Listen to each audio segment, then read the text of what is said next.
Gaming phones. The moment you think of them, you start to think of overkill performance, flashy designs, and bad cameras. Furthermore, with more flagship phones starting to take battery life and performance a little more seriously, there's very little reason to go for a gaming phone even if it does squeeze a little more FPS out of your gameplay. But thankfully, the ROG Phone 7 is a gaming phone that works very well as an everyday smartphone for a noob gamer like me. And here's why even if you aren't a gamer, you should consider picking up this phone.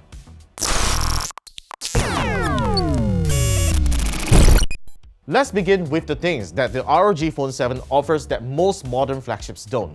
First, a responsive 6.78-inch AMOLED display that refreshes at 165Hz with no camera cutouts, which makes watching content an absolute enjoyment. Secondly, front-firing stereo loudspeakers, which makes music and movies sound better than any other smartphones with an earpiece and bottom-firing speaker setup.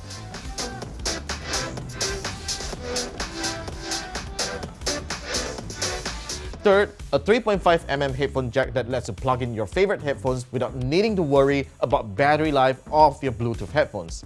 And finally, a front LED indicator that notifies you of incoming notifications on top of the RGB lighting system on the back that can be totally customized to your liking for some swag and show off.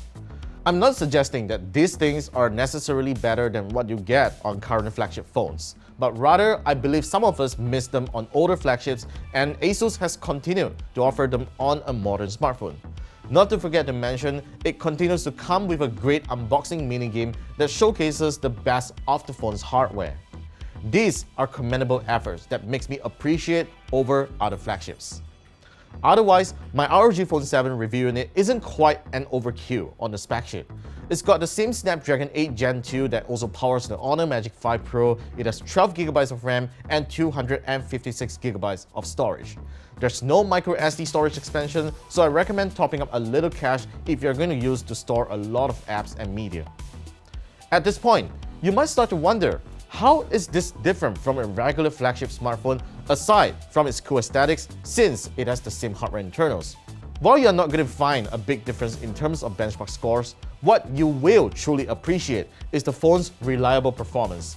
That's all thanks to the sophisticated thermal design that ASUS has done on the ROG Phone 7, which gives the Snapdragon 8 Gen 2 an all-round cooling solution in any usage conditions. The phone doesn't get hot when I had it turned on hotspot for 12 hours during Computex, and it is still super responsive even after a heavy gameplay session. There's even the option to pair it with the Aero Active Cooler 7 cooler if you want the phone to stay cool in every occasion.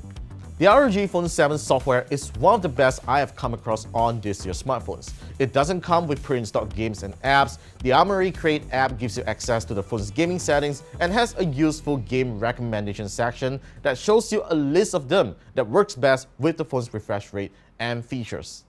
Despite this polished software experience, the ROG Phone 7 is only getting up to 2 years of Android OS updates, which is quite a shame compared to other flagship phones, but still great for a gaming phone. During the review period, the ROG Phone 7 went on a trip with me to Computex in Taipei, then my holiday in Tokyo, and the camera fortunately doesn't disappoint. The phone employs the same 50MP Sony IMX766 sensor from its predecessor as the main shooter, while it is complemented by an 8MP ultra-wide and a 5MP macro. This main camera is a proven lens that is still used on many modern smartphones. It captures beautiful dynamic range and accurate white balance. Details are retained well in low lighting despite lacking OIS, and though there are times that it tends to oversaturate and overexpose images, this is still a very reliable camera that you can be rest assured of using during a holiday trip. However, you will have to forgive the ROG Phone 7's video recording capabilities. Though it takes up to 4K 60fps, you'll find noticeable bumps and blurs when taking moving shots as the camera lacks OIS. Another thing that sets the ROG Phone 7 different from other flagship phones is the use of a dual-cell battery design. It has two 3000 mAh batteries, which makes up to a total of 6000 mAh. This not only offers longer battery lifespan throughout the ownership, but also charges more efficiently than a single-cell battery, which is why it is able to be fully charged from single-digit battery levels in just over 30 minutes with a USB PD charger.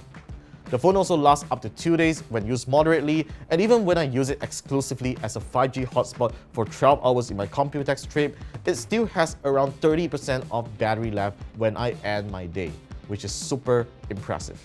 Overall, the ROG Phone 7 is a pretty good all-rounder, and I really love using this as an everyday phone, even though it is essentially a phone targeted at gamers.